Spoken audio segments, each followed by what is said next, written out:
네, 오늘 말씀의 제목은 우리 15절에 나와 있는 것처럼 지금은 이렇게 되도록 허락하라. 한번 따라해 보겠습니다. 지금은 이렇게 되도록 허락하라. 네, 이 말씀이 예수님께서 30세가 되셔서 공적 사역, 공생의 사역을 시작했을 때 첫 번째로 이제 하신 말씀입니다. 지금은 이렇게 되도록 허락하라. 여기 이제 어떤 이제 영적인 의미가 담겨 있는지 오늘 이제 그 말씀을 좀 살펴보고자 합니다. 지난 시간까지 저는 이제 성경의 이제 첫 부분이자 구약의 첫 부분인 창세기 말씀에 대해서 저희들이 이제 이렇게 깊이 있게 여러 번 다루게 됐는데, 이번부터는 이제 신약의 첫 부분인 마태복음 말씀을 통해서 이제 마태복음을 다루다 보면은 마태, 마가, 누가, 요한복음까지 우리가 공간복음으로 일으켜지는 이 4개의 4가지의 복음서를 다 이제 다루게 될 것입니다. 여러분, 마태복음의 핵심 주제가 뭔지 아십니까? 핵심 주제? 예수님은 왕이시다. 네, 예수님은 왕이시다. 이것이 이제 마태가 예수님을 바라본 관점입니다. 마가복음은 무엇일까요? 예수님은 하나님의 종이시다. 종의 관점에서 이제 마가복음을 기록하고 있고, 누가복음은 예수님은 인성을 가지신 분이시다. 그래서 그런 관점에서 누가복음 기록되어 있고, 요한복음은요, 예수님은 하나님이시다 라는 관점에서 이렇게 4개의 복음서가 동일한 예수님의 생애를 기록하고 있지만 각각의 아주 독특한 그런 관점을 가지고 이제 기록하고 있는데, 오늘 이제 우리가 다루게 될 이 마태복음의 말씀은 왕으로 오신, 메시아로 오신 그 예수님의 포커스를 맞춰서 지금 하나님의 말씀이 지금 전개되고 있습니다. 그래서 이제 오늘 본문 말씀은 본격적인 예수 그리스도의 공생의 사역에 앞서서 그분의 이제 공생의 사역의 준비를 이제 소개하는 말씀입니다. 여러분, 공생애가 뭘까요, 여러분? 공생애. 우리 학생 여러분들 공생애가 뭔지 알겠어요? 공생의 반대말이 사생애거든요. 사적 생애, 공적 생애. 그래서 우리가 이제 대통령이라는 직무를 수행하게 되면 대통령 임기가 5년밖에 안 되죠. 그래서 그 대통령 임기 5년 기간의 그 재임 기간은 우리가 그분을 공인, 공적 생이다 이렇게 볼 수가 있지만, 대통령이 되기까지 어려서부터 태어나서 학교 다니고 이렇게 한 것들은 다 뭡니까? 사생애거든요. 그래서 예수님께서는 30살을 기준으로 해서 태어나서 30세가 되기까지는 사적 생애를 살아오셨고, 이제 30세가 되었을 때 하나님의 일을 하시고자 이제 대중 앞에 드러나는 생애를 살기 시작한 것이 이제 공생애라고 우리가 이제 부를 수가 있는데, 오늘 본문 말씀은 그 공생애 생애를 시작하기 앞서의 그 준비 단계를 지금 마태복음 3장과 4장에서 이제 소개하는 것에 첫 번째 말씀을 이제 다루고 있습니다. 자, 우리 마태복음 3장을 한번 우리 같이 먼저 이제 보시게 되면 3장이 어떻게 구성되어 있냐면요. 3장 1절의 그 서론을 보시게 되면은 침례자 요한의 침례를 베푸는 그런 과정이 설명이 되어 있고, 13절부터 오늘 우리가 다루고 있는 17절까지의 말씀은 소제목이 뭐라고 되어 있습니까? 왕이 침례를 받는 그런 이제 말씀. 누가 침례를 베풉니까? 침례자 요한이 왕에게 침례를 베푸는 이 말씀이 바로 예수님의 공생의 시작의 준비 과정을 이제 소개하고 있는 그런 말씀입니다. 그래서 오늘 여러분들이 기억하실 것은 왕이 침례를 받는다. 그런 관점에서 오늘 말씀을 여러분 들어주시기를 바랍니다. 그래서 예수님은 침례 요한의 증언처럼 11절 말씀에 침례는 이렇게 증언하고 있거든요. 예수님에 대해서 내 뒤에 오시는 분. 그래서 이 내 뒤에 오시는 분은 메시아이자 왕이셨음에도 불구하고 요한에게 나아가 침례를 받음으로 그분의 공생의 사역을 위한 첫 번째 준비를 마치셨음을 우리에게 보여주고 있습니다. 그 첫 번째 준비가 왕이 침례를 받은, 바로 예수님이 침례를 받은 사건이라면, 두 번째 준비는 마태복음 4장에서 나오는 왕이 시험을 받는 그 말씀이 두 번째 단계가 되었습니다. 그래서 이 첫 번째, 두 번째 단계를 다 마치고 이제 마태복음 5장부터는 무엇이 시작됩니까? 이제 4장 하반절부터는 제자들을 부르시고 큰 무리를 고치시면서 자신의 공생의 사역이 본격적으로 시작하는 말씀이 이제 시작되고 있습니다. 자, 이처럼 왕이 침례를 받도록 예비하는 자로서 이제 침례 요한은 우리가 이제 소위 잘못 오해하고 있는 이 천국이 아니라 천년왕국인 하늘의 왕국에 가까이 왔음을 이스라엘에게 선포하고 주의 길을 예비함으로써 왕의 행로들을 곧게 하도록 광야에서 외치는 자로 부름받은 사람이 있습니다. 그 사람 누굽니까? 바로 존 더 배프티스트, 침례자 요한이 누구의 길을? 왕의 길, 왕의 행로, 주의 길을 곧게 이제 하도록 광야에서 외치는 자로 부름받았다고 성경 그렇게 우리에게 알려주고 있습니다. 마태복음 3장 2절과 3절 말씀 같이 읽겠습니다. 시작. 이르되 너희는 회개하라. 하늘의 왕국이 가까이 왔느니라 하였으니 이 사람은 곧 주께서 대언자 이사야를 통해 말씀하신 자니라. 이르시되 광야에서 외치는 자의 소리가 있어 이르기를 너희는 주의 길을 예비하라. 그분의 행로들을 곧게 하라 하였느니라. 자, 이 말씀 오해하지 마십시오. 2절 말씀에 회개하라 하늘의 왕국. 하늘의 왕국이 어디입니까? 우리가 죽어서 가는 저 천국이 아닙니다. 이 말씀은 메시아이자 천년왕국을 통치하기 위해서 오시는 그 왕이신 예수님을 보고서 바로 하늘의 왕국이 이 땅에서 이루어지는 그때가 가까웠다고 지금 침례자 요한이 선포하고 있는 말씀입니다.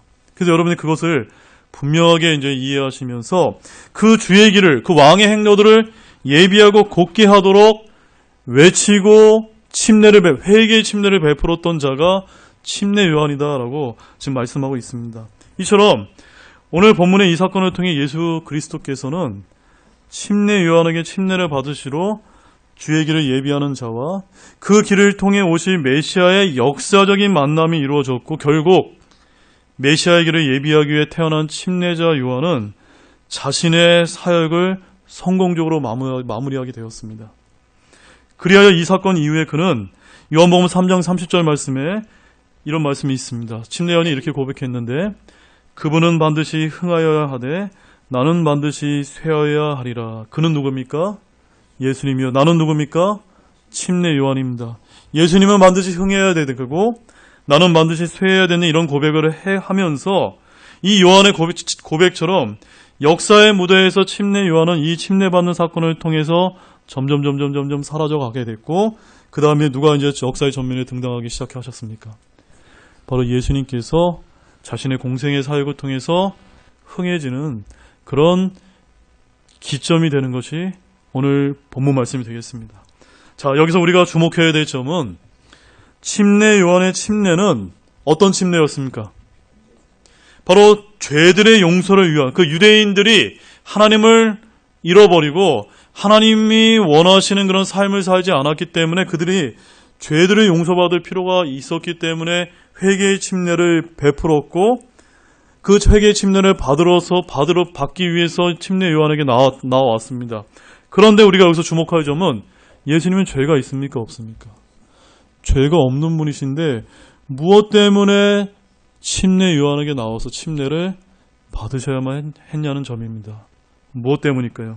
자, 여기에 대해서 우리가 두 가지 이제 측면에서 살펴볼 수가 있는데 첫 번째는 예수님의 침례 받으심, 그 왕의 침례 받으심은 그분의 사적 생활을 끝내고 공적 생애를 시작하는 하나의 표적으로서 침례를 받으셨습니다. 즉 침례 요한의 침례는 일반 사람들에게는 죄인된 과거를 청산하는 것을 상징했는데 우리 6절 말씀 보세요. 6절 말씀에 같이 한번 읽어보겠습니다. 시작. 자기 죄들을 자백하며 요르단 속에서 그에게 침례를 받더라. 이 침례 받는 것이 누구에게 지금 이런 침례를 베풀었습니까? 유대인들이 자기 죄를 고백하면서 침례를 받았다. 이 침례를 침례 요한이 베풀었는데 이 침례를 예수님이 받을 필요가 있었습니까? 없었습니까? 없었음에도 불구하고 왜 예수님께서 침례를 받으셨냐? 이것을 제가 여러분에게 여쭤보는 겁니다. 예수님께서는 청산할 죄가 하나도 없는 분이셨기 때문에 예수님께서는 침례를 받으신 까닭이 그분의 이전까지의 사적인 생활을 청산하고 저와 여러분과 같이 인류의 구속 사역을 수행할 메시아로서 공적 생애가 시작되었음을 이스라엘에게 선포하기 위해서 그 침례 요한의 침례를 받으셨다라는 것을 우리가 기억할 필요가 있습니다. 이것이 이제 첫 번째 이유고 두 번째 이유는 예수님의 침례 받으심, 왕의 침례 받으심은 모든 의를 성취하기 위한 절차였다라고 성경은 말씀하고 있습니다. 그래서 15절 말씀에 이렇게 이야기하고 있죠. 지금은 이렇게 되도록 허락하라. 이렇게 하여 모든 의를 성취하는 것이 우리에게 합당하니라 라고 말씀하고 있습니다. 바로 예수님은 회개의 침례를 받을 만한 죄가 없으신 의로운 분이셨지만 죄인들을 구속하시기 위하여 인간의 몸을 입기까지 낮아지셔야만 됐고 이제는 침례를 받으심으로 자신과 회개의 침례를 받아야 될 죄인들을 동질화시켜서 그들을 대신해서 율법의 저주를 홀로 감당하시고 우리의 죄를 대속하시고자 하신 것이라는 사실을 믿으시기 바랍니다. 쉽게 말해서 회개의 상징이었던 당시 요한의 물침례를 예수님께서 받으신 것은 예수님 자신이 죄성을 지닌 존재였기 때문이 아니라 세상 죄를 제거하실 하나님의 어린 양으로서 온 인류의 죄악을 하셔야 될 그 분이었음을 온 세상에 알리기 위해서 회개의 침례를 받으셨다.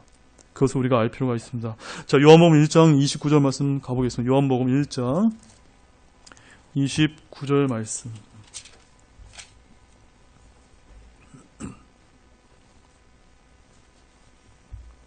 요한복음 1장 29절 말씀. 자, 침례 요한이 자기에게 찾아 침례 받으러 오셨던 예수님을 향해서 이렇게 선포했습니다. 같이 읽겠습니다. 시작. 다음날 요한이 예수님께서 자기에게 오시는 것을 보고 이르되 세상 죄를 제거하시는 하나님의 어린 양을 보라. 자, 사랑하는 여러분, 왜 예수님을 향해서 하나님의 어린 양이라고 이렇게 표현했을까요? 왜 그랬을까요, 여러분? 어린 양의 여기서의 역할이 뭡니까? 바로 인간의 죄를 대속할 희생물임을 보여주는 것입니다. 그래서 하나님의 어린 양으로서 우리 인류의 모든 인류의 죄를 대속하기 위한 그 분으로서 인간의 몸을 입고 오신 분이 예수님이심을 우리 여기서 알려주고 있습니다. 자, 아무튼 예수님께서는 침례자 요한으로부터 침례를 받으시고 물속에서 올라오실 때 하나님의 영이 이제 비둘기같이 내려와 그분 위에 임했습니다. 뿐만 아니라 하늘로부터 이 사람은 내 사랑하는 아들이라 내가 그를 매우 기뻐하노라 라는 17절 말씀처럼 하늘로부터 한 음성이 들려왔음을 우리가 이제 본문 말씀을 통해서 볼 수가 있습니다. 자, 이렇게 해서 예수님께서 친히 물침례를 받으심으로 그분의 공생의 사역을 시작할 첫 번째 준비 단계를 마쳤음을 우리에게 알려주고 있습니다.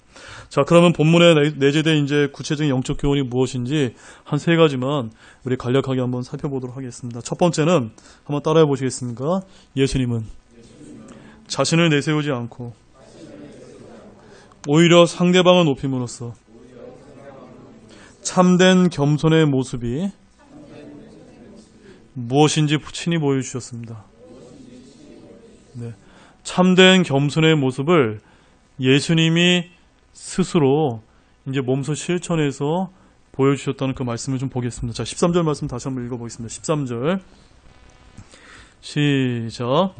그때 예수님께서 갈릴리로부터 요르단으로 요한에게 오사 그에게 침례를 받으려 하시거늘.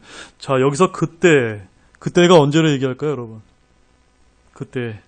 그것은 침례자 요한이 회개를 선포하여 사람들에게 침례를 베풀고 있을 때를 지금 여기서 이제 지칭하고 있습니다.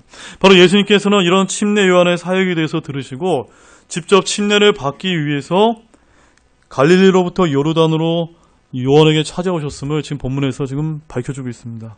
자, 어떻게 보면 당연한 것 같은 이런 단순한 사실 속에 매우 귀중한 교훈을 우리가 발견할 수가 있습니다. 자, 이 사건을 언급한 다른 복음서를 보게 되면 본절에서 말씀하고 있는 갈릴리가 더 정확하게는 표현하고 있는 말씀을 우리 한번 살펴보겠습니다. 마가복음 1장 9절 말씀입니다. 마가복음 1장 9절 말씀.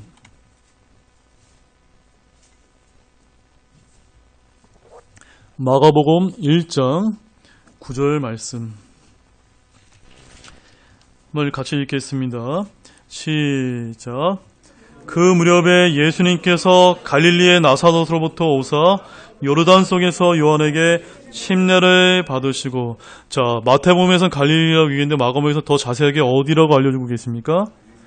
갈릴리의 나사렛이라고 지금 더 분명하게 이제 알려주고 계십니다. 이렇게 이 공간복음이 이렇게 서로 보완 관계를 갖고 있다는 것을 여러분에게 좀 기억하기 원합니다. 그 다음에 그 예수님이 침례받으셨던 장소가 지금 마태복음 13장에서는 그냥 요르단이라고 이렇게 기록되어 있는데 요한복음 1장 28절 말씀 한번 다시 한번 가보겠습니다. 요한복음 1장 28절 말씀에 보면은 더 자세하게 이제 알려주고 계십니다. 같이 읽겠습니다. 시작. 이 일들은 요한이 침례를 주던 곳인 요르단 건너편 베다바라에서 일어났더라. 어디입니까? 네, 요르단 건너편 베다바라라고 이렇게 성경에 더 분명하게 알려주고 있습니다. 자, 여러분이 갖고 계신 성경책의 맨 뒷부분에 지도선도를 보시게 되면 16페이지를 한번 보세요. 16페이지. 16페이지에 가보시게 되면 AD 330년경의 팔레스타인에 대한 이 자세한 지도가 나오죠, 여러분. 자, 다 펴셨습니까, 여러분? 거기 보면 맨 상단에 갈릴리 바다 보이십니까? 그 갈릴리 바다에서 약간 왼쪽으로 보면 나세렛이라고 되어 있죠?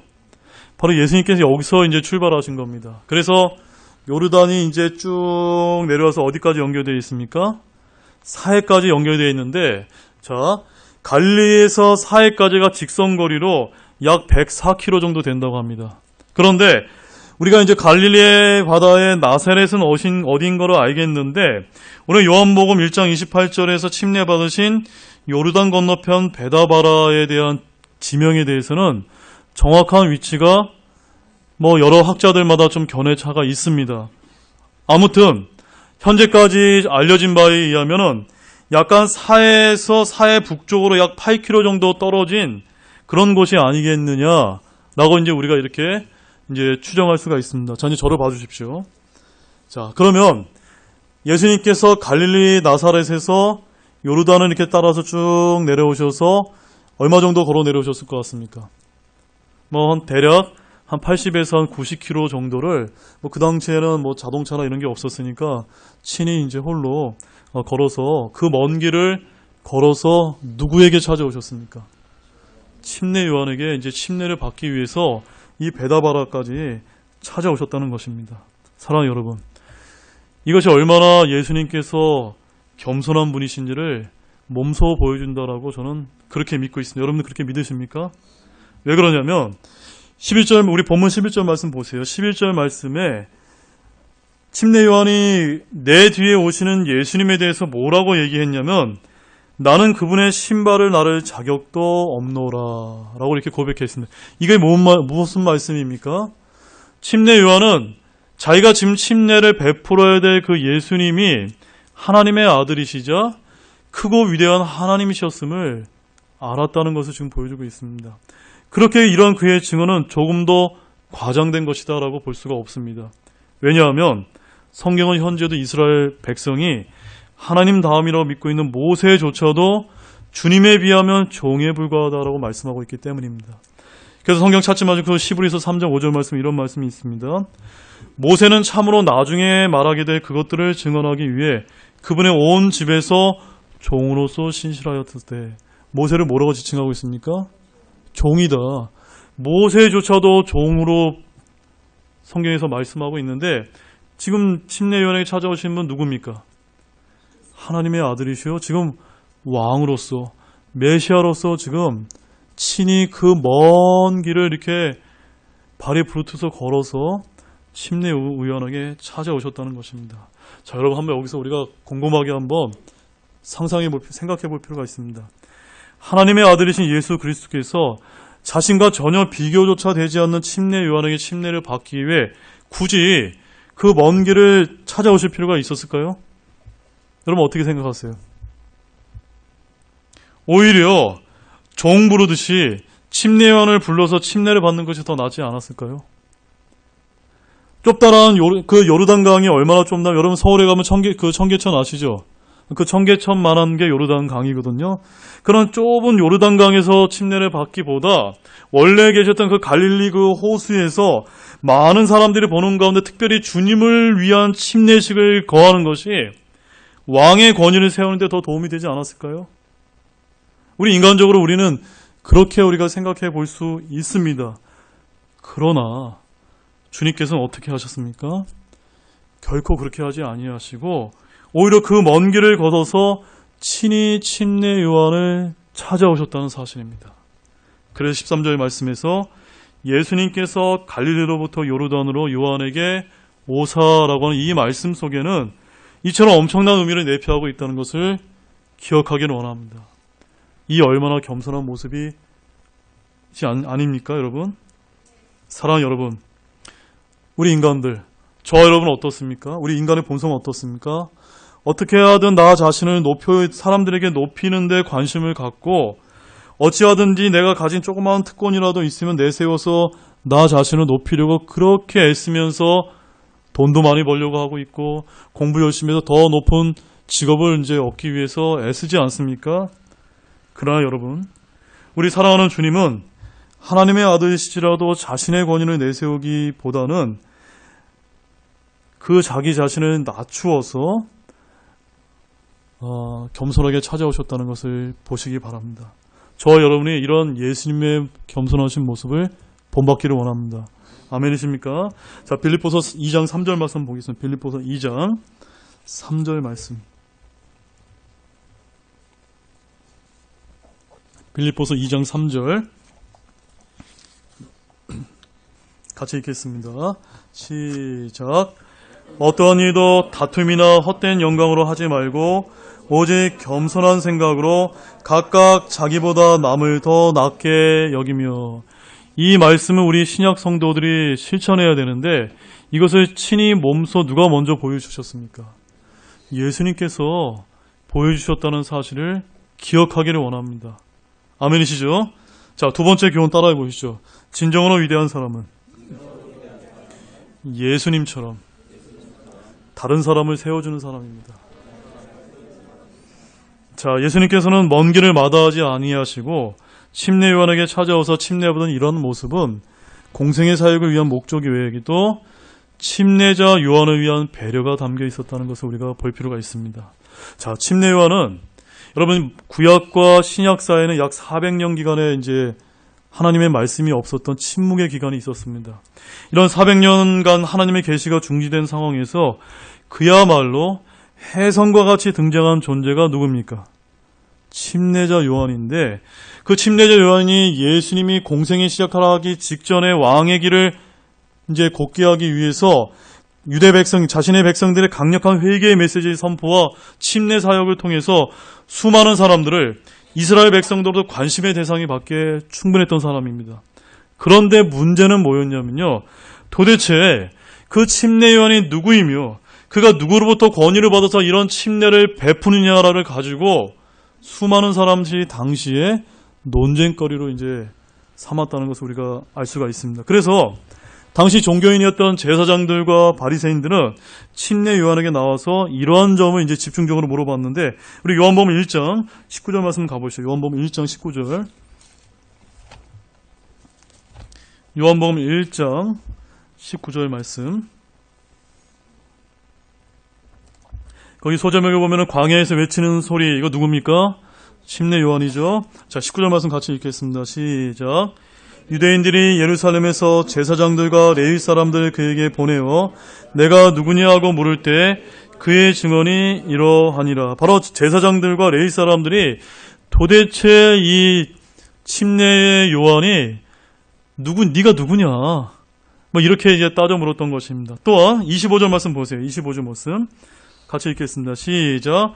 그들이 또 그에게 물으며 그에게 이르되 그러면 내가 그 그리스도도 아니요 엘리야도 아니요 그 대언자도 아닐진데 어찌하여 침례를 주느냐 하매. 이게 무슨 말씀입니까? 지금 침례 요한이 베푸는 그 회개의 침례가 네가 어떤 권위로 침례를 주냐고 지금 그것을 따져 묻고 있습니다. 24절 말씀에 보면 바리새인들이 지금 따져 묻고 있죠. 바로 종교인들이 따져 묻고 있습니다. 오늘날도 마찬가지입니다. 하나님의 말씀을 있는 그대로 바르게 선포하게 되면은 오늘 세상에 많은 종교인들이 도대체 네가 누구의 권위로 말씀을 전하느냐라고 그렇게 따져 묻고 있는 시대가 바로 오늘날 시대라는 것을 기억하기를 원합니다. 그래서 항상 우리가 바른 길을 갖고 바른 말씀을 전한다는 것은 늘 외롭고 힘든 길이라는 것을 기억하길 원합니다. 자, 그렇다면 침례 요한은 과연 누구며 그의 침례의 권한은 누구로부터 받은 것일까요? 성경을 보면 이러한 질문에 대해서 그 누구보다도 정확하게 대답해 주신 분이 한 분 계십니다. 그분이 누구실까요? 바로 예수님이다라고 성경은 그렇게 알려주고 계십니다. 바로 예수님께서는 침례요한이 바로 오리라 대언됐던 마태복음 17장 12절에서 이 침례요한이 엘리야였다라고 스스로 알려주고 계시고, 요한의 침례 그 권한은 바로 하나님께로부터 받았다라고 누가복음 20장 3절에서 8절 말씀에서 친히 예수님께서 알려주고 계십니다. 자, 그런데 여기서 우리가 주목할 점은 침례요한의 고안의 권위에 대해서 주님은 말로만 그렇게 알려주신 것이 아니라 몸소 행동함으로써 그렇게 증명해 보여주셨다는 사실을 우리가 기억할 필요가 있습니다.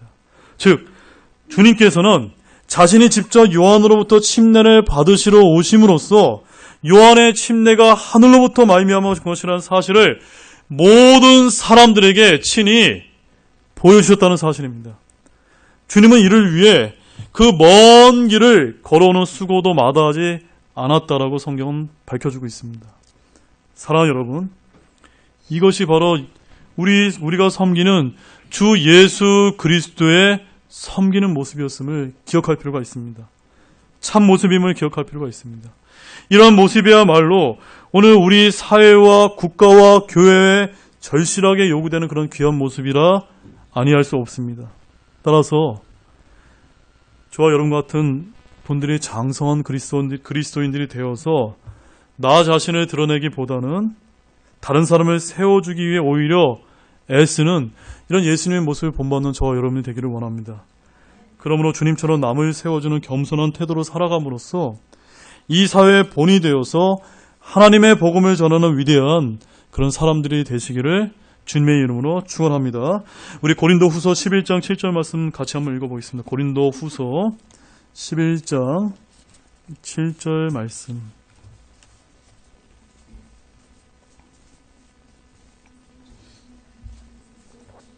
고린도후서 11장 7절 말씀 같이 읽겠습니다. 시작. 내가 너희를 높이려고 나 자신을 낮추어 하나님의 복음을 값없이 너희에게 선포함으로 너희를 실족하게 하였느냐. 이 말씀 누구의 고백입니까? 지금 사도 바울의 고백이거든요. 사도 바울이 하나님의 복음을 값없이 선포하기 위해서 자기 자신을 높였다 낮췄다. 낮췄다. 바로 예수님의 사도로서 그 예수님의 모습을 본받아서 하나님의 그 귀한 복음을 전하는데 예수님과 같이 살았다라고 지금 사도 바울은 우리에게 권면하고 있습니다. 저와 여러분이 이런 삶을 살 필요가 있습니까? 없습니까? 있다라고 저는 여러분에게 강권드립니다. 우리가 이런 삶을 잘 살기를 원합니다. 자, 이제 마지막 세 번째 교훈 따라해 보시죠. 예수님은 죄가 없으셨지만 우리를 위해 회개의 침례를 받으셨습니다. 제가 여러분에 분명히 말씀을 드렸습니다. 예수님은 죄가 없기 때문에 회개의 침례 받을 필요가 전혀 없는데 누구 때문에요? 우리 때문에 회개의 침례를 받으셨다라고 말씀하고 있습니다. 자, 본문 14절 말씀 보겠습니다. 본문 14절.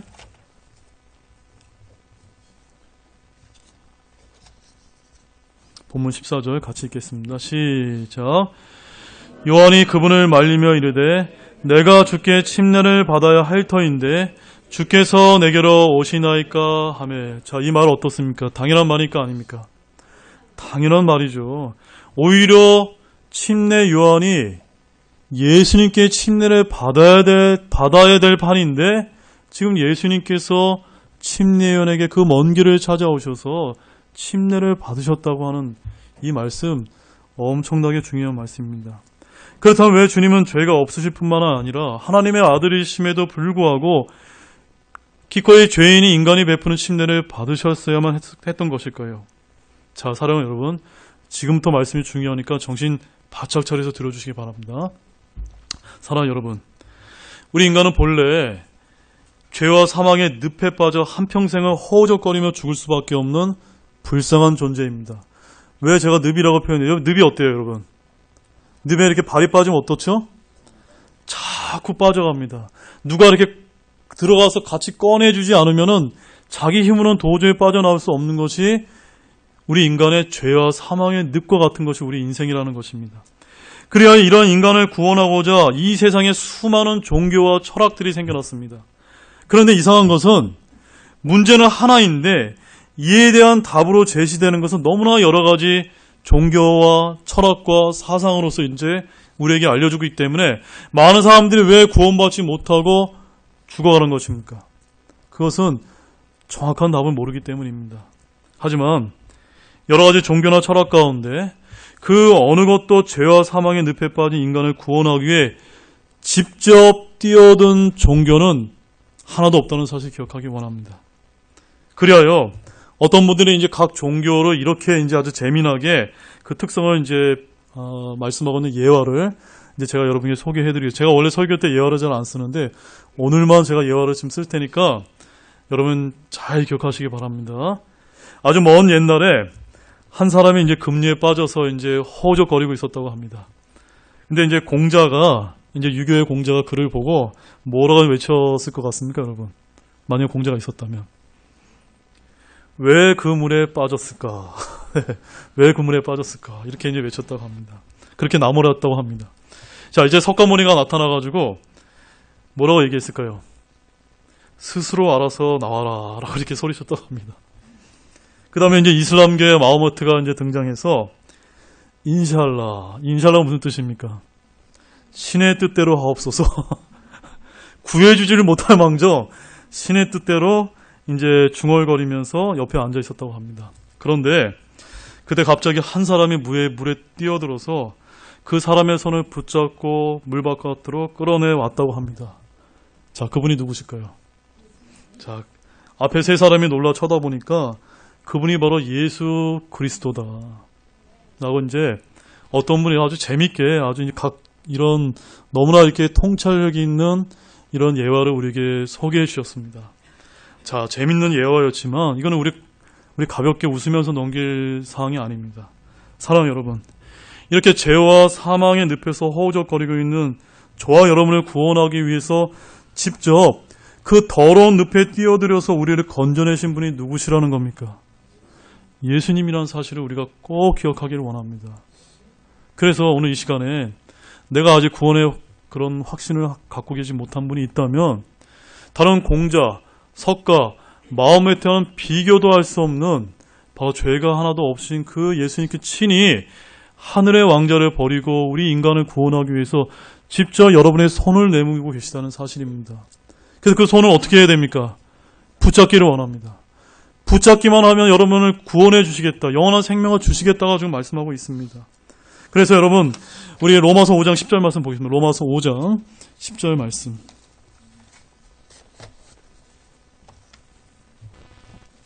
로마서 5장 10절 말씀. 같이 읽겠습니다. 시작. 이는 우리가 원수였을 때 하나님의 아들의 죽음으로 말미암아 하나님과 화해가 되었을진데 화해하게 된 자로서 더욱더 그분의 생명으로 말미암아 구원을 받을 것이기 때문이더라. 저와 여러분들이 죄인이요 원수 되었을 때 우리를 구원하기 위해서 그 죄와 사망의 늪에서 허우적거리는 우리가 원수였을 때 손을 내미신 분이 예수님이라는 사실입니다. 아멘이십니까? 뿐만 아니라 만왕의 왕이시면서도 종의 형체를 입으셔서 죽기까지 순종하셔서 우리를 구원하기 위해서 십자가의 죽음을 마다하지 않으신 분이 예수님이라는 사실입니다. 우리 빌립보서 2장 6절에서 8절 말씀 보겠습니다. 빌립보서 2장 6절에서 8절.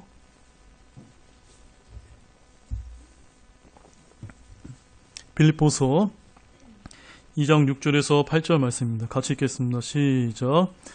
그분은 하나님의 형체로 계심으로 하나님과 동등함을 강탈로 여기지 아니하셨으나 스스로 무명한 자가 되사 자기 위에 종의 형체를 취하시고 사람들의 모습이 되셨으며 사람의 모양으로 나타나사 자기를 낮추시고 죽기까지 순종하셨으니 곧 십자가의 죽음이라.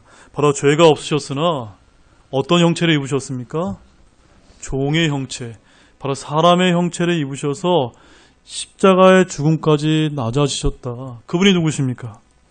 예수님이라는 사실입니다. 죄가 없으시나 회개의 침례를 받으셨고 선을 행하시고도 하나님의 저주를 우리 대신에 받으셨다는 사실 또한 기억하길 원합니다. 그래서 우리 갈라디아서 3장 13절 말씀도 다시 한번 가보겠습니다. 갈라디아서 3장 14절 말씀, 13절 말씀.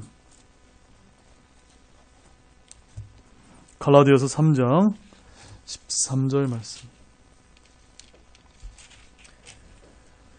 자, 같이 읽겠습니다. 시작.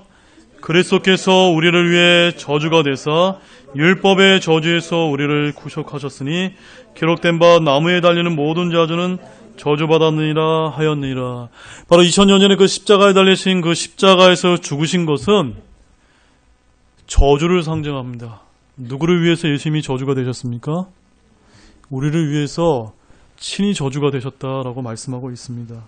원래 우리가 받아야 될 저주인데, 우리가 받아야 될 사망인데 예수님께 친히 감당하셨습니다. 바로 우리를 구원하기 위해서 그렇게 하셨다는 사실입니다. 자, 우리 마지막 말씀으로 히브리서 2장 11절 말씀. 히브리서 2장 11절 말씀.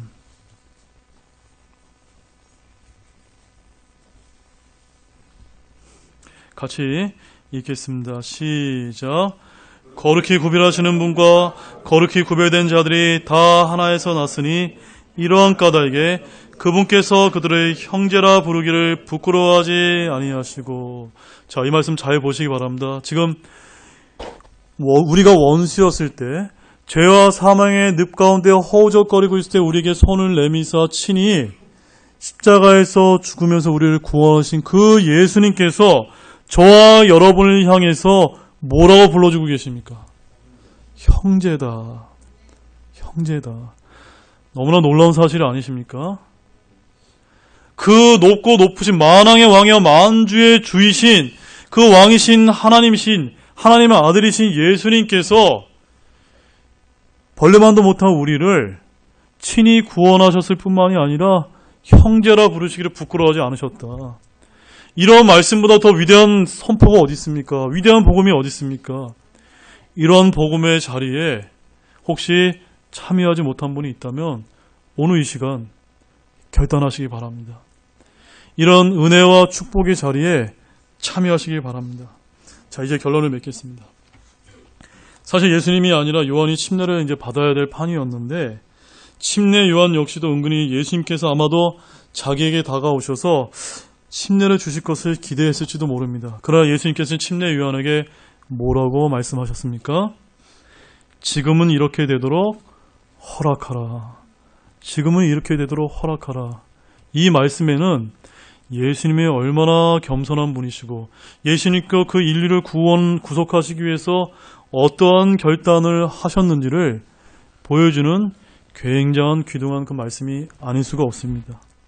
오늘 살펴본 이런 깊은 영적인 교훈들을 담고 이 귀한 말씀이자 공생의 사역을 시작함에 있어서 첫 번째로 언급한 이 예수님의 말씀을 저와 여러분들이 꼭 기억하기를 원합니다. 뭐라 말씀하셨습니까? 지금은 이렇게 되도록 허락하라. 누구를 위해서요? 바로 저와 여러분의 구원을 위해서 그렇게 그 고통과 그 아픔의 길을 감내하겠다고 허락하셨다는 것을 기억하길 원합니다. 그래서 주님이 침례를 받으신 것은 왕으로서 이스라엘에게 자신을 알리기 위함이었습니다. 이것을 위해 예수님은 침례 의식에 순종하셨고 우리가 이렇게 하여 모든 의를 이루는 것이 합당하니라는 말씀처럼 모든 의를 다 이루셨음을 우리가 볼 필요가 있습니다. 마지막 여러분의 당부를 드립니다. 아직 여러분들이 이런 예수님께서도 친히 몸소 이 침례에 순종하신 그 예수님을 우리가 기억하면서 지금 이 자리에 아직도 침례에 순종하지 못한 분이 있다면 이 예수님께서 친히 본을 보이신 이 침례의 순종에 저와 여러분이 다 같이 동참하는 그런 우리 침례 성도가 되기를 마지막으로 권면을 드리겠습니다. 우리 다 같이 일어나시겠습니다.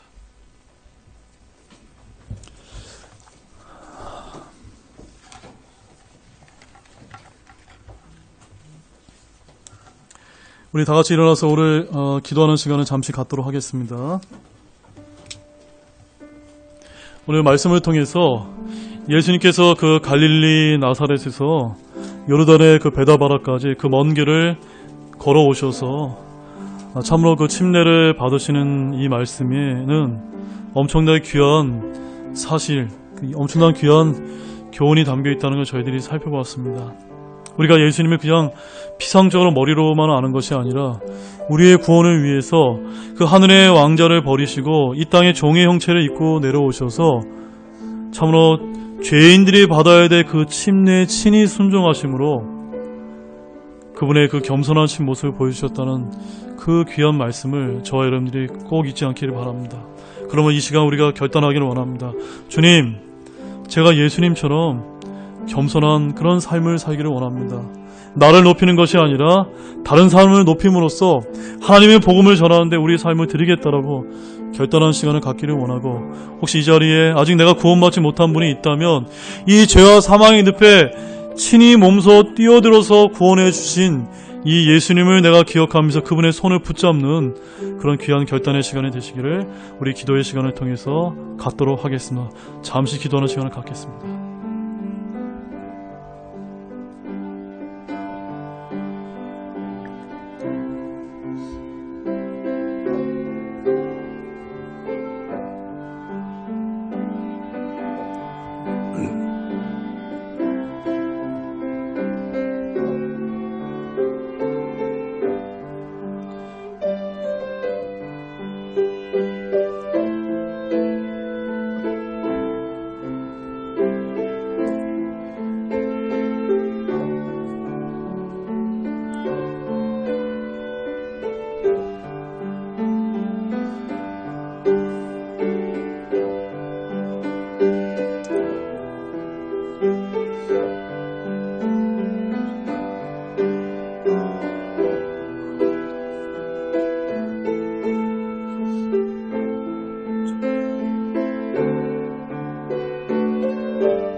네, 우리 다 같이 초청창송 411장 내 모든 소원 기도의 제목, 내 모든 소원 기도의 제목을 같이 부르시도록 하겠습니다.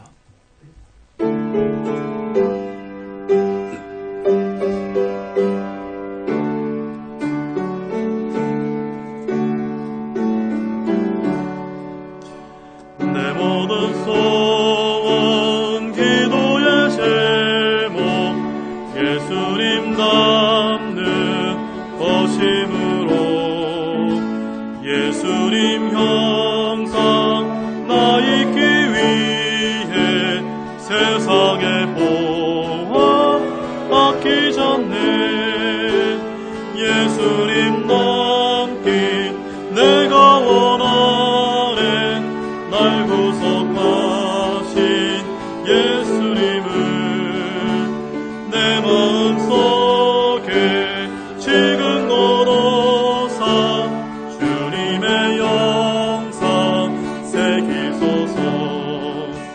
무한한 사랑 풍성한 긍휼 슬픈 자 위로 하시는 주 길 잃은 죄인 부르는 주님 주 영상 함께 하옵소서. 예수님 닮기 내가 원하네. 날 구속하신 예수님을 내 마음속에 지금 거둬서 주님의 영상 새기소서. 내 모든 시고 거룩한 주님 원수의 멸실 잡았으니 우리를 위해 고난을 받은 구주를 함께 하옵소서.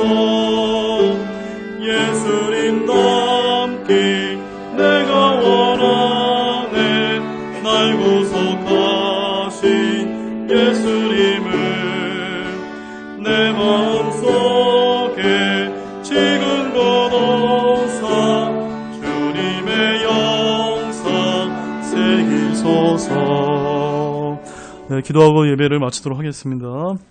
하나님 아버지, 우리가 방금 불렀던 것처럼 우리의 모든 소원의 기도의 제목이 오직 우리를 위해서 이 땅에 내려오시고 십자가의 죽음에 순종하셔서 우리를 구원해 주신 그 예수님의 그 삶을 본받기를 원합니다. 그래요, 우리 귀전에 구원받은 성도들은 이 예수님의 삶을 우리 죽는 그날까지 본받으면서 성화의 삶을 살기를 저희들이 결단할 수 있도록 도와주시기를 원하며, 이 자리에 아직 내가 예수님이 어떠한 분이신지를 우리가 아직 잘 믿지 못하는 분이 있다면 참으로 죄와 사망의 늪 가운데 죽을 수밖에 없는 나를 위해서 예수님께서 친히 손을 내미사 나를 구원하기 위해서 오신 그 예수님이심을 오늘 이 시간 결단할 수 있도록 구원의 역사를 베풀어 주시기를 주님께 간구를 드립니다.